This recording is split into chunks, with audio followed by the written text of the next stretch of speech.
وما علينا إلا البلاغ المبين. ہماری ذمہ داری تو بس صاف صاف پیغام پہنچا دینا ہے. صدق اللہ العلی العظیم. سچا پیغام سننے کے خواہش مند معزز حضرات و خواتین، السلام علیکم ورحمۃ اللہ وبرکاتہ. آپ کے پسندیدہ علمی، ثقافتی اور سماجی چینل کی نورانی محفل میں آپ کا استقبال ہے. اہلا و سہلا مرحبا. معزز برادران و خواہران اسلام، آج یعنی بروز بدھ 29 جولائی 7 ذی الحجہ کی مجلس میں قربانی، یوم عرفہ کے روزے اور تکبیرات تشریق سے متعلق چند ضروری باتیں بیان کی جائیں گی. اب تک آپ حضرات اس موضوع پر بہت سارے بیانات سن چکے ہوں گے، تاہم ادارہ سچا پیغام اپنی ذمہ داری سمجھتے ہوئے اس تعلق سے کچھ باتیں آپ کے گوش گزار کرنا ضروری سمجھتا ہے. معزز شائقین سچا پیغام، قربانی کی سالانہ عظیم الشان عبادت کی جو اور جیسی پچھلے سالوں میں اہمیت تھی، اس وبائی بیماری کے ایام میں بھی وہی اہمیت ہے. جس طرح سخت لاک ڈاؤن کے دنوں میں بھی نماز روزے کی اہمیت ہم سمجھتے تھے اور الحمدللہ اس کی پابندی کرتے رہے، اسی طرح اب بھی قربانی کی عبادت کو ہمیں برابر اہمیت دینی چاہیے اور اس کو ادا کرنے کی بھرپور کوشش کرنی چاہیے. اگر اس میں کچھ تکلیف نظر آتی ہے تو ان لوگوں کو نظر آتی ہے جن کو پچھلے سالوں میں مشترکہ قربانی کا انتظام کیے جانے والے مقامات میں بڑے جانوروں میں حصہ لے لیا کرتے تھے اور اپنی قربانی ادا کر دیا کرتے تھے. خود جانور خرید کر لانے اور قربانی کا عمل انجام دیے بغیر اور اس میں کوئی محنت کیے بغیر صرف پیسے ادا کر کے آسانی سے اپنی قربانی ادا کروانے کے جو لوگ عادی ہو گئے ہیں، ان کے لیے اس لاک ڈاؤن کے دور میں تنگی اور تکلیف محسوس ہو رہی ہے، اور ایسے لوگ اس وقت قربانی کرنے کے بجائے قربانی کی رقم صدقہ کرنے کی باتیں کرنے لگے ہیں. اگر اس وبائی مرض کے دور میں مشترکہ قربانی کے پروگرام نہ ہونے کی وجہ سے ہم بڑے جانوروں میں حصہ لے کر قربانی انجام نہ دے سکتے ہوں تو شرعی اور سرکاری پابندیوں کی رعایت کے ساتھ چھوٹے جانور خرید کر قربانی کریں. پورے سال میں صرف ایک بار بھی اگر ہم تھوڑی بھی محنت نہ کریں تو پھر ہم کیسے وفادار مسلمان ہوئے؟ ہم نے حضرت ابراہیم علیہ السلام کے جذبہ قربانی اور حضرت اسماعیل علیہ السلام کے جذبہ وفاداری سے کیا سبق لیا؟ جب ہمارے یہاں کوئی تقریب ہو رہی ہو، کوئی فنکشن ہو رہا ہو تو ایک دو نہیں، جانوروں کے بازاروں میں جا کر 8-10 جانور خرید کر لانے اور ان کو کٹانے اور گوشت بنوانے کی ساری زحمت آسانی سے برداشت کر لیتے ہیں. تو سال میں ایک بار اللہ کے لیے اور اپنی آخرت کے لیے ہم ایسا کیوں نہیں کر سکتے؟ اگر ہم حدیث میں آئی ہوئی وہ سخت تاکید اور فضیلت سن لیں تو شاید ہمارے لیے قربانی کی محنت کوئی محنت اور مشقت کا کام نہ رہے. حضرت صلی اللہ علیہ وسلم نے فرمایا، من وجد ساعة فلم يضحي فلا يقربن مصلانا. جو شخص قربانی کرنے کی گنجائش رکھتا ہو پھر بھی وہ قربانی نہ کرے تو ایسا شخص ہماری عیدگاہ کے قریب بھی نہ پھٹکے. قربانی کرنے کی طاقت اور گنجائش رکھنے کے باوجود قربانی نہ کرنے والوں کے لیے حضرت نبی کریم صلی اللہ علیہ وسلم کس قدر تنبیہ فرما رہے ہیں، کس قدر ڈانٹ فرما رہے ہیں، اس حدیث سے صاف سمجھ میں آتا ہے.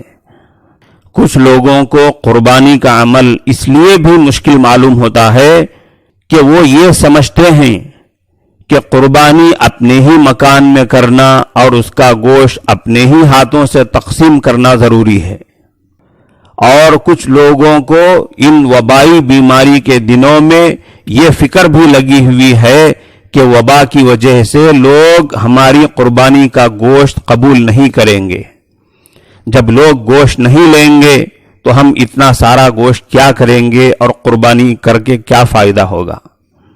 پہلے ہمیں یہ سمجھ لینا چاہیے کہ اپنے ہی مکان میں قربانی کا جانور ذبح کرنا یا اپنے مکان میں قربانی کا گوشت لانا کوئی ضروری نہیں، اور اپنے ہاتھوں سے رشتہ داروں اور غریبوں میں تقسیم کرنا بھی کوئی ضروری نہیں۔ ہماری قربانی دوسرے ملکوں میں بھی دی جا سکتی ہے۔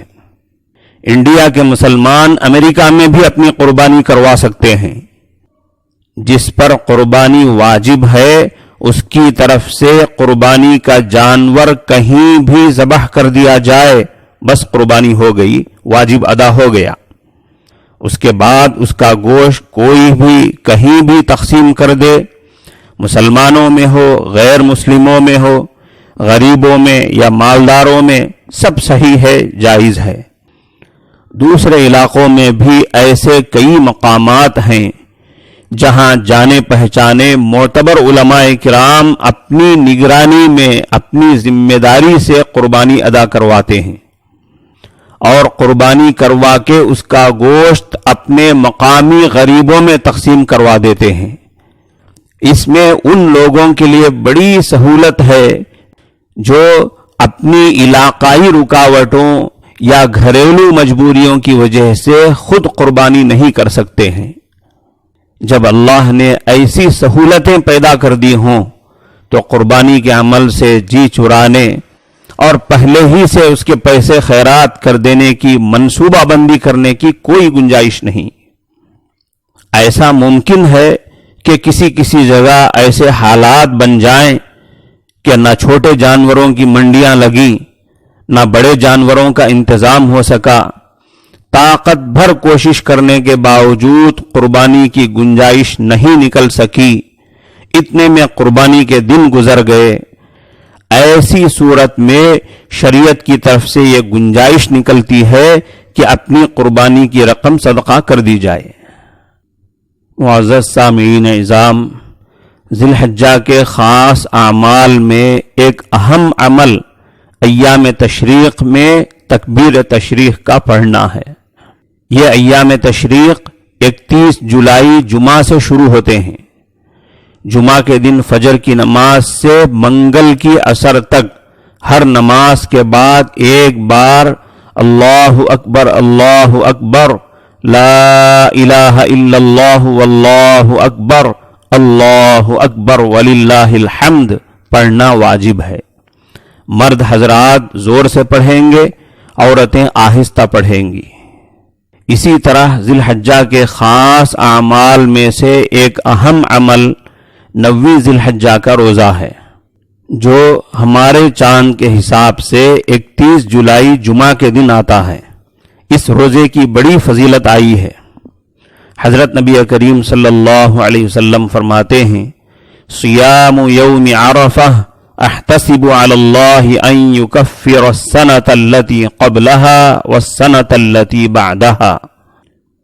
عرفہ کے دن کے روزے کی فضیلت و برکت کے متعلق آن حضرت صلی اللہ علیہ وسلم فرماتے ہیں کہ مجھے امید ہے کہ اللہ تبارک و تعالی روزے دار کے 2 سال کے گناہ معاف فرما دیں گے۔ معزز سامعین کرام، یہاں قربانی کے موضوع کے تحت ایک یہ غلط فہمی دور کر لینا بھی ضروری ہے کہ بہت سارے لوگ قربانی کرنے کو زیادہ سے زیادہ ایک مستحب درجے کا عمل سمجھتے ہیں کہ جو ثواب حاصل کرنے کا شوقین ہو وہ قربانی کرے، نفل روزوں کی طرح۔ اور کچھ لوگ یہ سمجھتے ہیں کہ قربانی بھی زکوٰۃ کی طرح بڑے بڑے مالداروں پر واجب ہے، جو سوسائٹی میں بڑے مالدار سمجھے جاتے ہیں بس ان پر واجب ہے۔ اس لیے قربانی واجب ہونے کے تعلق سے شریعت کا اصل مسئلہ ہمیں سمجھ لینا چاہیے۔ جہاں تک قربانی کا عمل واجب اور ضروری ہونے کا تعلق ہے، یہ اتنا آسان ہے کہ اس کے لیے بڑا مالدار ہونا یا خاص مکان والا ہونا اور پراپرٹیوں کا مالک ہونا کوئی ضروری نہیں ہے۔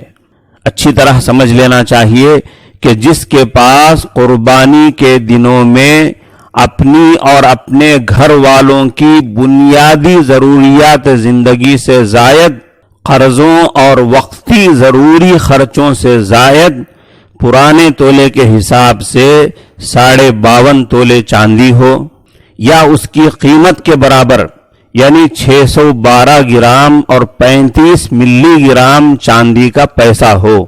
اگر کسی کے پاس صرف سونا ہو تو پرانے تولے کے حساب سے 7.5 تولے سونا ہو یا اس کے برابر یعنی 87 گرام 48 ملی گرام 87 گرام 48 ملی گرام سونے کی ویلیو کا پیسہ ہو، اس پر قربانی واجب ہے۔ اگر یہ دونوں چیزیں پوری مقدار اور پورے وزن کی نہ ہوں بلکہ تھوڑا سا سونا ہو اور تھوڑی سی چاندی ہو اور دونوں کی ویلیو 612 گرام 35 ملی گرام کے برابر ہو، جس کی ویلیو آج کل کے حساب سے تقریباً 40,000 روپے بنتی ہے، اس پر قربانی واجب ہے۔ اسی طرح اگر اتنی ویلیو کا مال تجارت جس کے پاس ہو اس پر بھی قربانی واجب ہے۔ یہاں یہ بھی یاد رکھیں کہ قربانی کے مسئلے میں صرف سونے یا چاندی کی بات نہیں، بلکہ جس طرح قربانی کے نصاب میں نقد پیسوں کو بھی ملایا جاتا ہے، اسی طرح گھر یا دکان میں رکھے ہوئے ایسے زائد سامانوں کی ویلیو کو بھی ملایا جائے گا جن کی پورے سال میں ایک بار بھی ضرورت نہیں پڑتی ہے، یا پھر وہ ایسے زائد ہیں جو بنیادی ضروریات زندگی میں نہیں آتے ہیں۔ مختصراً یوں سمجھ لیں کہ آج کل کے حساب سے جس کے پاس قربانی کے دنوں میں تقریباً 40,000 روپے نقد ہوں یا سونے چاندی یا مال تجارت اور ضرورت سے زائد سامانوں کی شکل میں ہوں، اس پر قربانی واجب ہے۔ اگر ہم اس حساب سے مسلم خاندانوں کا جائزہ لیں تو ایسے بہت سارے لوگ مل جائیں گے جن پر قربانی واجب ہوتی ہے، مگر وہ جس طرح نماز روزے میں غفلت برتتے ہیں اسی طرح قربانی کے معاملے میں بھی غفلت برت کر اللہ کی ناراضگی اور اللہ کے رسول صلی اللہ علیہ وسلم کی ڈانٹ ڈپٹ کے مستحق بن کر اپنی دنیا اور آخرت خراب کر رہے ہیں۔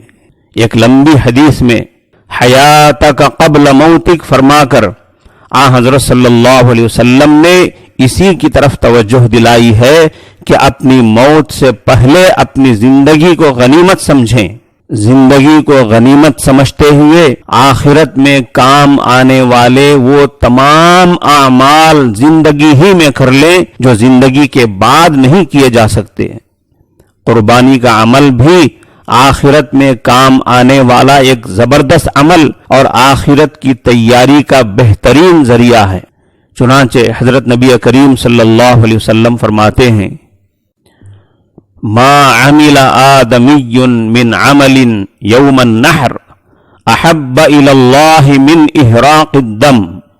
عید الاضحیٰ کے دن یعنی قربانی کے دنوں میں کوئی نیک عمل اللہ کے نزدیک قربانی کرنے سے زیادہ محبوب اور پسندیدہ نہیں۔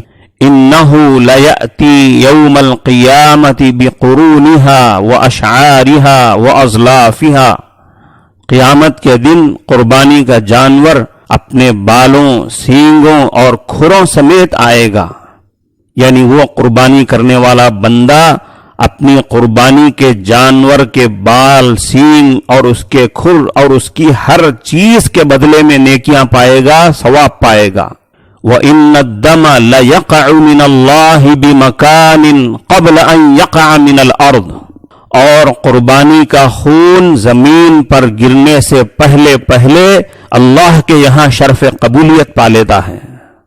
آخر میں حضرت صلی اللہ علیہ وسلم نے فرمایا، فَطِيبُوا بِهَا نَفْسًا، لہذا تم لوگ خوش دلی سے قربانی کیا کرو۔ ایک دوسری روایت میں ہے اللہ تعالیٰ کے یہاں کسی خرچ کی فضیلت اس خرچ سے ہرگز زیادہ نہیں ہو سکتی جو بقرعید میں قربانی پر کیا جائے۔ ایک اور روایت میں ہے للمضحی حسنات لا يعلمها الا اللہ، قربانی کرنے والے کے لیے اتنی بے حساب نیکیاں ہیں جن کا سوائے اللہ کے کوئی اندازہ نہیں لگا سکتا۔ ایک اور روایت میں ہے صحابہ کرام نے حضرت صلی اللہ علیہ وسلم سے پوچھا کہ یا رسول اللہ یہ قربانیاں کیا ہیں، ان کی حقیقت اور ان کا پس منظر؟ آپ نے فرمایا سنت ابیکم ابراہیم، یہ تمہارے روحانی والد حضرت ابراہیم علیہ السلام کا طریقہ ہے جو ان سے چالو ہوا ہے، یہ ان کی سنت ہے۔ صحابہ کرام نے پھر پوچھا تو اچھا پھر ہمیں کیا ملے گا، ثواب وغیرہ؟ آپ نے فرمایا بکل شعرۃ حسنہ، قربانی کے جانور کے ہر بال پر ایک نیکی ملے گی۔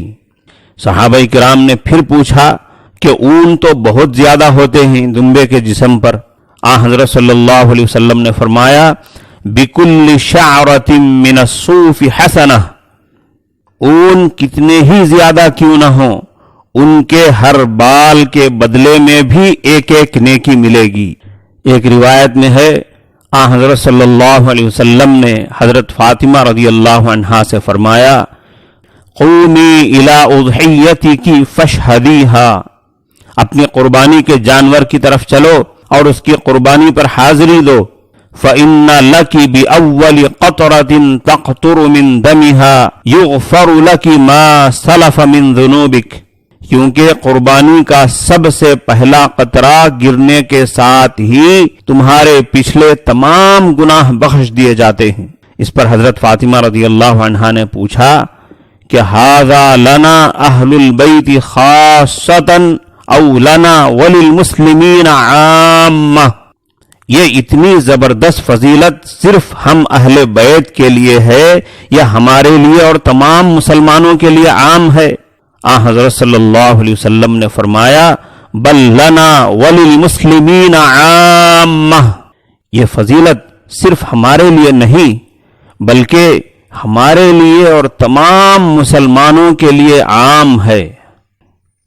معزز شائقین کرام، کیا ان روایتوں سے معلوم نہیں ہوتا ہے کہ قربانی آخرت کی تیاری کا انتہائی قیمتی سرمایہ ہے؟ یقیناً یہ عبادت قربانی اللہ کی بہت بڑی مہربانی ہے۔ اللہ تعالی ہمیں ذی الحجہ کی صحیح معنوں میں قدردانی کرنے اور اس کے خاص اعمال انجام دینے کی توفیق عطا فرمائے، اور قربانی کے عمل میں اللہ تعالی سہولتیں پیدا فرمائے۔ وآخر دعوانا ان الحمد للہ رب العالمین۔ السلام علیکم ورحمۃ اللہ وبرکاتہ۔